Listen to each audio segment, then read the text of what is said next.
আসসালামু আলাইকুম। প্রতিদিনের মতো আজকেও আরেকটি রেসিপি নিয়ে চলে আসলাম। আজকে খুবই মজার ও সহজ একটি রেসিপি তৈরি করে দেখাবো। মিষ্টির দোকানের মতো পারফেক্টভাবে সন্দেশ তৈরি করে দেখাবো। এটা তৈরি করা যেমন সহজ, খেতেও কিন্তু খুবই মজার। তৈরি করার জন্য একটি প্যানে হাফ কাপ লিকুইড দুধ নিয়ে নেব। সাথে দিয়ে দেব 2 টেবিল চামচ চিনি আর 1 কাপ গুঁড়ো দুধ, 1 চিমটি এলাচ গুঁড়া।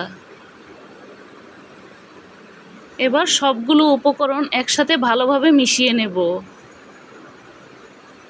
দুধটা যতক্ষণ পর্যন্ত না মিশে ততক্ষণ পর্যন্ত একটু ভালোভাবে নাড়াচাড়া দিয়ে মিশিয়ে নেব।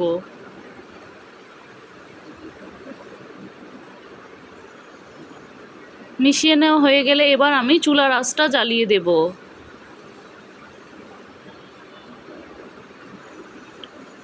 এটা তৈরি করতে সময়ও খুব কম লাগে।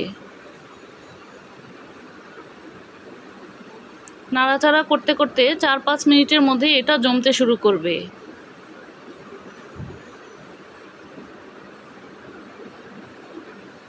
এটা অনবরত নাড়াচাড়া করতে হবে যেন নিচ থেকে লেগে না যায়।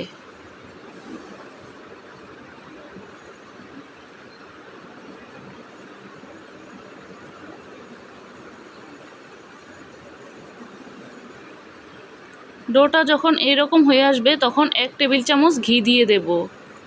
দিয়ে এবার এটার সাথে ভালোভাবে মিশিয়ে নেব। মিশাতে মিশাতে এটা একসময় প্যানের গা ছেড়ে চলে আসবে।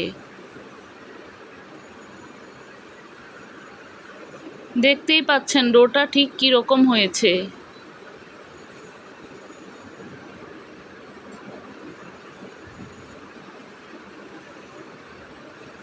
এবার ডোটাকে নামিয়ে আমি ঠান্ডা করে হাত দিয়ে মথে নেব।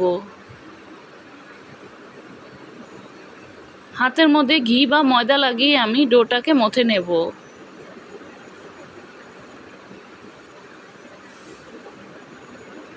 মথে নেওয়া হয়ে গেলে আমি এটাকে 3টি ভাগে ভাগ করে নেব।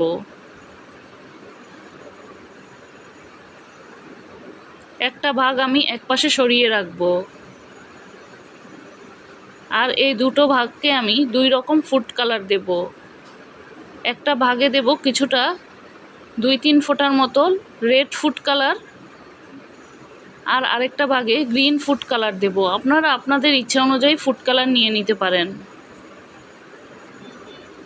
এখন ফুড কালারগুলোকে ভালোভাবে মিশিয়ে নিয়েছি। আমার গ্রিন ফুড কালারটা এত ভালো ছিল না,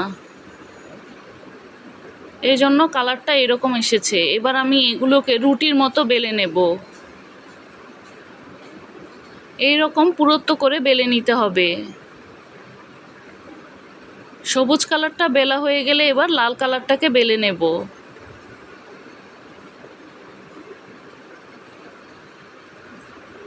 কিছুটা ঘি দিয়ে আমি এগুলোকে বেলে নিয়েছি।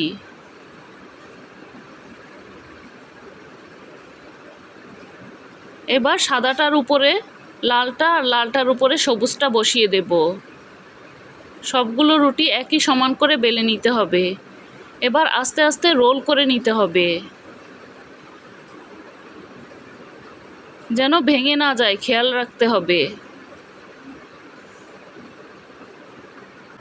এবার প্লাস্টিক পেপারে র্যাপ করে নিতে হবে।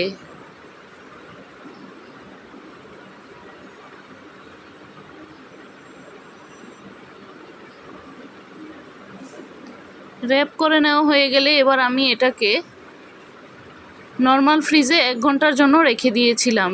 1 ঘন্টা পর আমি ফ্রিজ থেকে বের করে নিয়েছি। এখন এটাকে আমি কেটে নেব।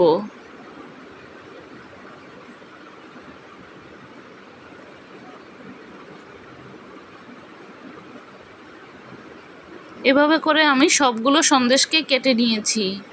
তৈরি হয়ে গেল মিষ্টির দোকানের মতো ভীষণ মজার রোল সন্দেশ।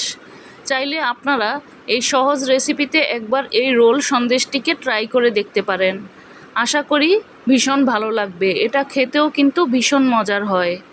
আবারও দেখা হবে নতুন কোনো রেসিপি নিয়ে। সেই পর্যন্ত ভালো থাকবেন, সুস্থ থাকবেন। আল্লাহ হাফেজ।